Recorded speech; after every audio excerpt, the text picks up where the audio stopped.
따라할까요? 마음으로 믿고 입으로 시인하라. 최근에 일본과의 관계가 많이 악화되고 있지요. 과거사 문제로 인하여서 그것이 경제 문제로 확대가 되고, 또 지금은 군사 안보 문제까지 갈등을 겪고 있습니다. 그 결과 일본 제품에 대한 불매 운동과 또 일본 여행 거부로 인해서 일본 여행이 한 80% 정도 최근에 감소가 되었다, 그런 보도가 있었습니다. 일본에 대한 우리 민족의 앙금은 참 쉽게 없어지지 않고 있지요. 상처는 받은 사람 스스로가 치유도 해야 되지만은, 상처를 준 사람이 또 치유하려는 의지를 보여야지 쉽게 치료가 되는 건데, 그러지 못해서 갈등이 더 깊어가고 있습니다. 이런 일들이 발생이 되어지면 간혹 이렇게 질문하는 분들이 있죠. 일본 선교 해야 됩니까?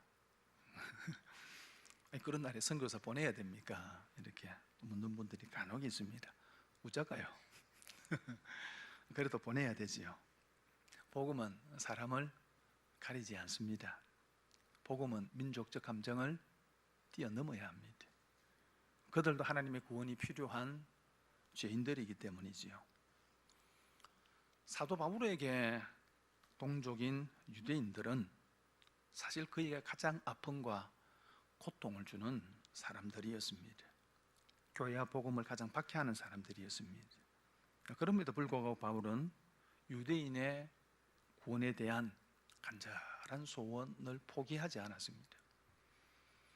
오늘 보면 1절에도 보면, 형제들아 내 마음에 원하는 바와 하나님께 구하는 바는 이스라엘을 위함이니 곧 그들로 구원을 받게 함이라, 그렇게 말씀을 합니다. 9장에서 혈통적 유대인이 참된 유대인이 아니다, 혈통적으로 아브라함의 후손으로 태어났다고 해서 다 하나님의 백성이 아니다라는 거죠. 구원은 하나님의 절대적인 주권이고 하나님의 은혜입니다. 다시 말하면 구원은 전적인 하나님께서 이루시는 하나님의 영역이라는 것입니다. 그럼에도 불구하고 사도 바울은 그 구원의 역사에 인간이 해야 될 일이 있다는 것입니다. 그게 뭡니까? 소원을 갖는 겁니다. 내 민족의 하나님을 알기를 원하는, 예수 그리스도를 알고 영접하고 받아들이기를 소원을 갖는 겁니다. 그리고 기도하는 거죠. 더 나아가서 그들에게 지속적으로 복음을 전하는 겁니다. 명절을 앞두고 있습니다. 가족들에 대한 감정들이 다 같지는 않을 것입니다만, 분명한 한 가지는 그들도 하나님의 구원이 필요한 사람들이라고 하는 사실입니다. 하나님의 사랑과 은혜가 필요한 사람들입니다. 그러기에 그들의 구원에 대한 소원을 가져야 합니다. 그리고 기도해야 되고요. 그리고 우리를 통해서 하나님의 사랑과 은혜가 흘러가게 해야 하는 거죠. 오늘 10장에서는 사도 바울이 왜 유대인들이, 자신의 동족인 유대인들이 아직 회개하지 않고 그리스도에게로 돌아오고 있지 않은지, 또 그들이 구원을 얻기 위해서는 무엇이 필요한지, 인간적인 편에서는 무엇이 필요한지에 대해서 말씀을 하고 있습니다. 그걸 좀 살펴보려고 합니다. 첫째는 한번 따라할까요? 말씀에 대한 바른 지식이 있어야 한다. 여러분, 유대인들은 지구상의 어떤 민족들보다도 종교적인 특권을 누렸던 사람들입니다. 하나님께서 하나님의 말씀을 그들에게 맡겼습니다.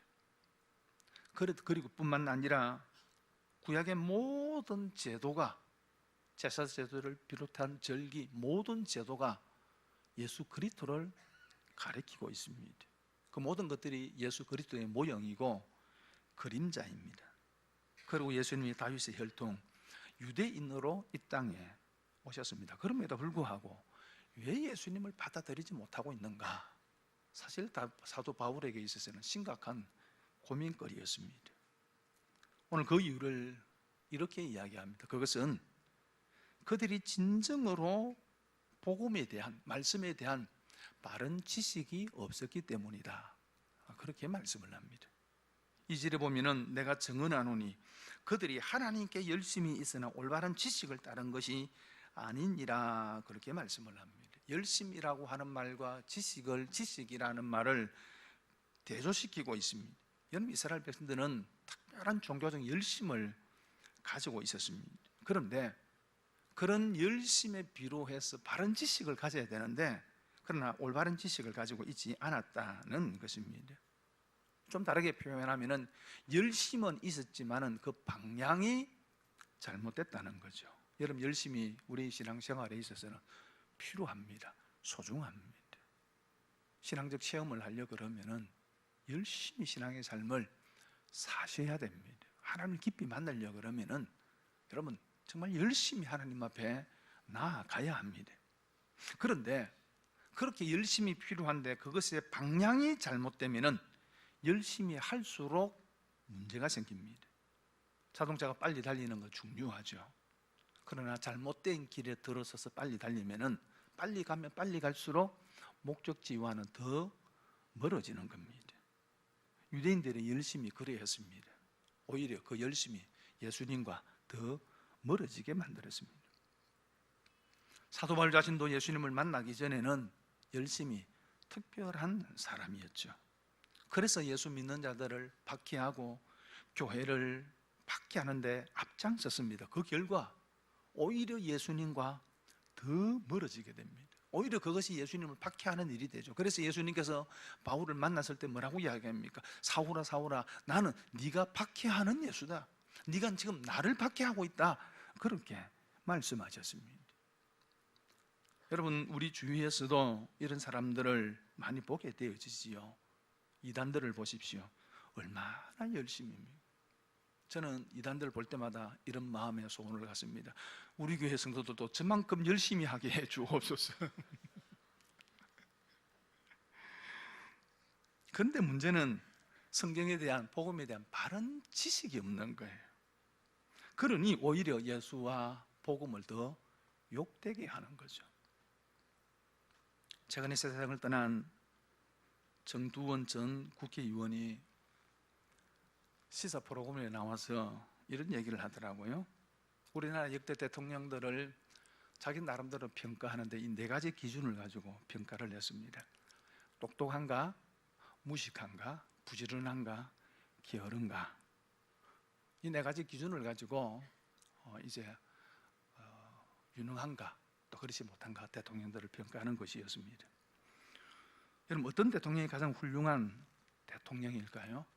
저 네 가지 조건 가운데 어떤 걸 가지면 가장 훌륭한 대통령일까요? 똑똑하고 부지런한 대통령이 제일 훌륭한 대통령일까요? 근데 그게 아니랍니다. 왜냐 그러면은요, 똑똑하고 부지런하면은요, 똑똑한데 지가 다 하려고 그런다고 합니다. 대통령이 다른 사람들은 맡기지 못하고, 그러다 보니까 오히려 일이 꼬인답니다. 그래서 좋은 대통령은요, 똑똑하지만 게으른 사람이 좋은 대통령이랍니다. 똑똑해서 다 알고 점검은 하는데 실무는 실무자에게 이렇게 맡기는 대통령이 좋은 대통령이라는 거죠. 어떤 대통령이 나쁜 대통령일까요? 제일 나쁜 대통령이 어떤 대통령일까요? 무식한 데다가 게으른 대통령일까요? 그런데 여러분들, 무식하고 게으르면 그나마 괜찮다 합니다. 모르니까 가만히 있으면 밑에 사람들이 그래도 제대로 한다는 거죠. 근데 제일 문제는요, 무식한데 부지런하면은 이게 제일 문제랍니다.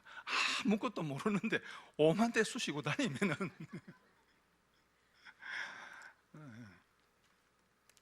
유대인들이 그랬다는 거죠.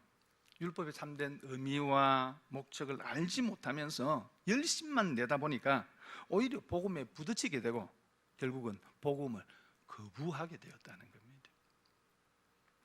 뿐만 아니라 3절에서는 하나님의 의를 모르고 자기 의를 세우려고 힘써 하나님의 의에 복종하지 아니하였느니라 그렇게 말씀을 합니다. 유대인들이 가진 또 하나의 문제는 그렇게 열심히 하는데 결국은 그 열심이 자기 의를 드러내기 위한 것이라는 겁니다. 자기 자랑이라는 거죠.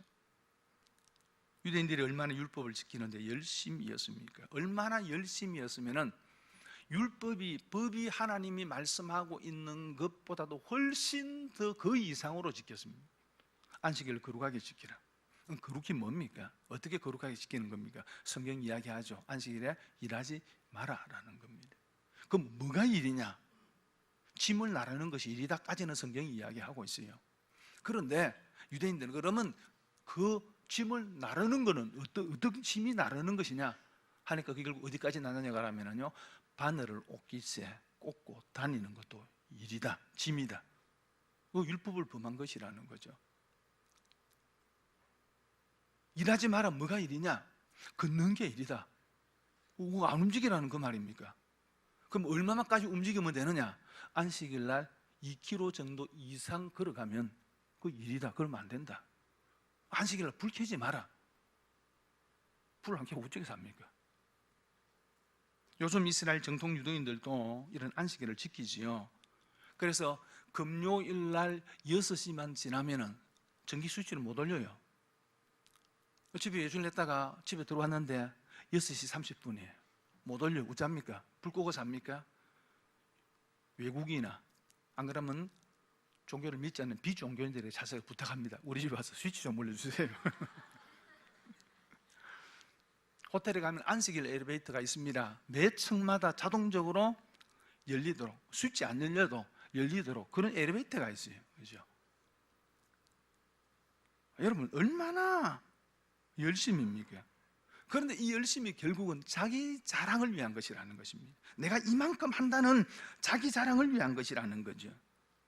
유대인들은 율법에 대한 바른 지식, 하나님의 말씀에 대한 바른 지식이 없었습니다. 그래서 그 율법이 가르치는 것이 예수 그리스도임에도 불구하고 그 예수 그리스도를 보지 못하고 율법을 지킴을 통해서 구원을 받는다라고 생각했고 착각했고, 그리고 그런 열심조차도 자기 자랑을 위한 것이었다는 것입니다.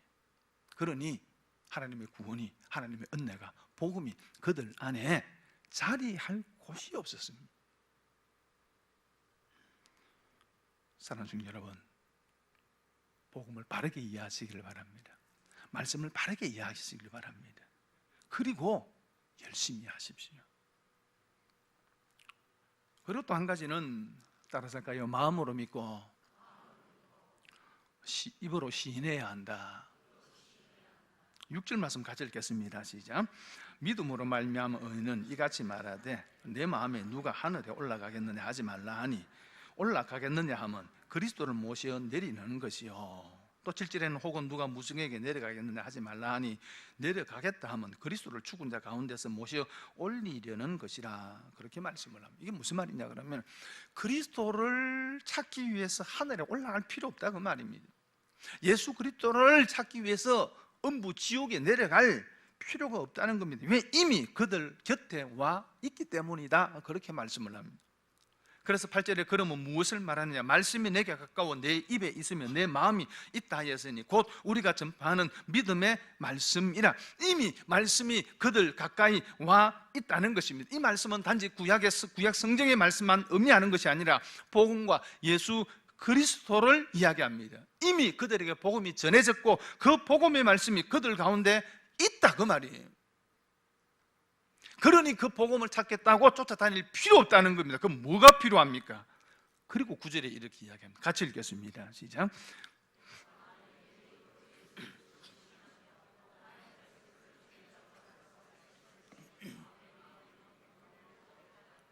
네가 만일 내 입으로 예수를 주로 시인하며, 그렇게 말씀을 합니다.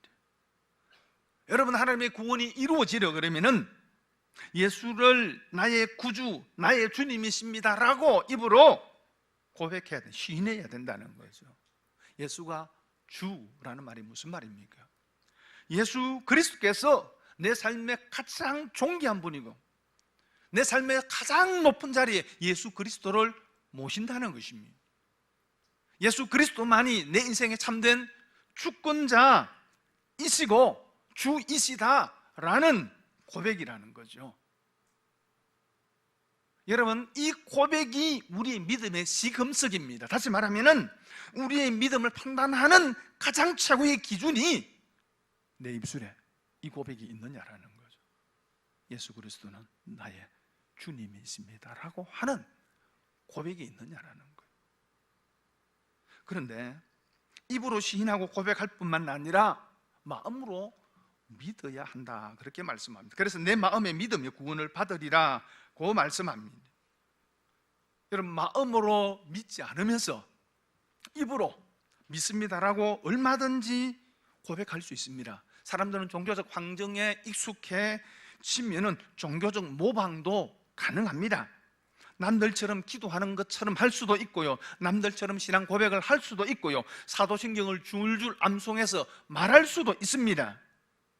설교 시간에 아멘이라고 말할 수도 있습니다. 그런데 그것이 마음과 상관없을 때가 있다는 거죠. 제가 이해를 다른 시간에도 이렇게 했습니다만은 한련의 교회를 담임을 했던 김상국 목사님 책에 그런 얘기가 있어요. 좀 오래된 일이지만 미국 한인교회에 집회를 인도하는 중에 하루는 집회가 끝나고 난 뒤에 한 성도가 찾아와서 상담을 좀 하자고 찾아왔습니다. 내용이 이런 거예요. 지금 본인이 장로로 피택이 되어 얼마 있지 않으면은 임직식을 갖게 되어지는데 도저히 장로로 임직을 받지 못하겠다는 겁니다. 이유는 양심상 제가 장로는 안 돼야 되겠습니다. 그 이유가 뭐냐 물어보니까, 요즘은 어떤지는 모르지만은 옛날에는 교포사회의 교제가 한인 교회를 통해서 이루어졌거든요. 그래서 인민 가는 사람들이 대부분 제일 먼저 찾아가는 것이 교회였습니다. 그래서 이분도 한국에서는 신앙생활 안 했는데 인민 가가지고는 어쩔 수 없어 교회를 찾은 거예요. 성격 자체가 활달하고 적극적인 성격이기 때문에 교회하는 일에 열심히 했습니다. 그러다 보니까 서리 집사도 되고 안수 집사도 되고 이제는 장로 피택이 된 겁니다. 예수님을 정말 믿지 않은데 믿는 것처럼 고백하고 세례도 받고 직분도 얻었는데 아무리 생각해봐도 양심상 장로는 안 되겠다 이런 생각을 했다는 거죠. 이게 가능한 일이에요. 여러분, 그러므로 중요한 것은 마음으로 믿는 거예요. 입술의 고백은 내 마음으로 믿는 것의 결과여야 합니다. 그래서 10절에 보면은 사람이 마음으로 믿어 의에 이르고 입으로 시인하여 구원에 이르느니라, 그렇게 말씀을 합니다. 마음으로 믿는다라고 하는 것은 전인격적으로 믿는다는 거예요. 여러분, 우리 인격에는 세 가지 요소가 있습니다. 지적인 것, 아는 것, 그 다음에 정적인 것, 가슴으로 반응하는 것, 세 번째 의지적인 것, 결단하는 것이 필요합니다. 여러분, 많은 사람들이 예수님에 대해서 지식이 있습니다. 압니다. 야고보 2장 19절에 이렇게 이야기하죠. 네가 하나님을 한 분인 줄 믿느냐? 잘하는도다. 귀신도 믿고 뜨느니라, 그렇게 말씀을 합니다. 귀신도 하나님은 한 분이신 줄 믿는다는 겁니다. 안다는 거죠. 복음서에도 보면 귀신 들린 자들이 예수님을 만났을 때 하나님의 아들인 줄, 내가 하나님, 당신이 하나님의 아들인 줄 압니다, 그렇게 이야기를 합니다. 여러분, 귀신도 하나님을 알고 예수 그리스도를 안다, 그 말입니다. 귀신같이 안다, 그 말이에요. 근데 이게 지적인 거예요. 머리로만 아는 거라, 그 말입니다. 책 읽는 거 좋아하고 학구적인 사람들은 성경도 많이 읽습니다. 그들이 그래서 성경을 알고 예수 그리스도를 압니다만, 그러나 지식에 불과하죠. 여러분, 구원은 지식으로 얻는 것이 아닙니다. 어느 날 구원의 지식이 나에게 전달되어졌을 때 그것이 단순히 지식으로만 머물러서는 안 된다, 그 말입니다. 내 머리에만 머물러서는 안 된다, 그 말입니다. 내 머리를 통해서 그것이 내 가슴으로 내려와야 하고 내 가슴을 울려야 한다는 거죠. 그리고 구원의 주님을 나의 마음으로 신뢰하는 것, 그 예수님을 영접하는 것, 이것이 마음으로 믿는 거예요. 이걸 좀 다르게 이야기하면 예수님을 믿는다라고 하는 것은 내 마음을 주는 거예요. 주님께서 우리에게 원하시는 게 뭡니까? 마음입니다. 오늘도 우리에게 말씀합니다. 네 마음을 다오. 내가 네 마음에 머물고 싶다. 네 마음을 다오. 한 남편이 있었습니다. 사업을 해서 돈을 많이 버는 분입니다. 그래서 부인에게 좋은 차도 사주고 좋은 옷도 사주고 때마다 보습도 해주고 그럽니다.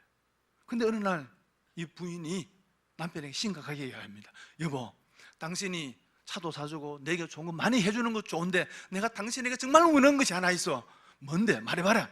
당신 마음을 주세요. 남편이 얘기합니다. 내 마음은 안 된다. 그러면 뭐예요? 이게 온전한 부부가 아니잖아요. 제가 1부 예배 마치고 설교에서 1부에 이 얘기를 하고 나니까 집사님 한 분이 농담으로 하는 얘기지만 이렇게 얘기하더라고요. 목사님, 그 얘기는 그 예화는 옛날 얘기예요. 현실이 지금 안 맞아요. 왜? 이랬더만 요즘은요 마음은 안 줘도 되고요 다른 거 다 주면 됩니다. 그렇습니까?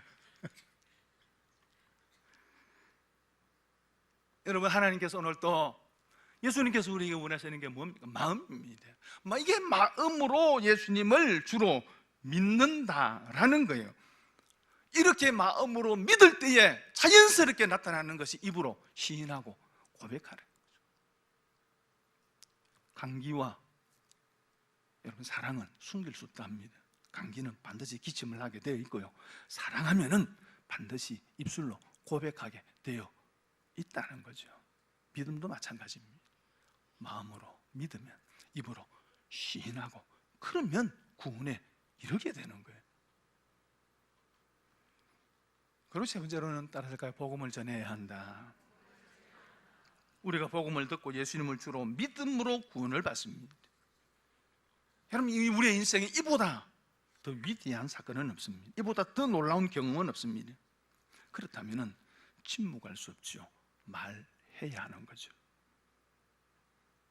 여러분, 하나님께 하면, 하나님께 말하면 신앙 고백이 되고요, 그리고 이웃에게 말하면 그게 전도가 되는 거죠. 그래서 오늘 14절과 15절에 이렇게 얘기합니다. 그런즉 그들이 믿지 아니한 일을 어찌 부르리요? 듣지 못한 일을 어찌 믿으리요? 전파하는 자가 없이 들으리요? 보내심을 받지 아니하였으면 어찌 전파하리요? 기록된 바 아름답도다 좋은 소식을 전하는 자들의 발이함과 같으니라. 전하는 자 없이 들을 수 없고 듣지 못하면 믿지 못하고 믿지 못하면 입으로 시인할 수 없다는 거죠. 전하는 것이, 말하는 것이 모든 것의 시작이라는 것입니다.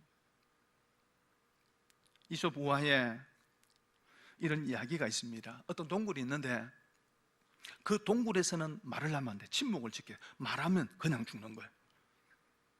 그래서 바보 삼형제가 죽는지 안 하는지 우리 한번 가보자. 그래서 바보 삼형제가 동굴 속에 들어간 거예요. 동굴 속에 들어가자마자 첫째 형이 동생들에게 주의를 준다고 이렇게 이야기합니다. 야, 너희들 말하면 죽는다. 그 자리에 죽어버렸어요. 말했으니까. 그러자 둘째가 또 이렇게 이야기합니다. 그것 봐, 말하면 죽는다 했잖아. 둘째도 죽어버렸어요.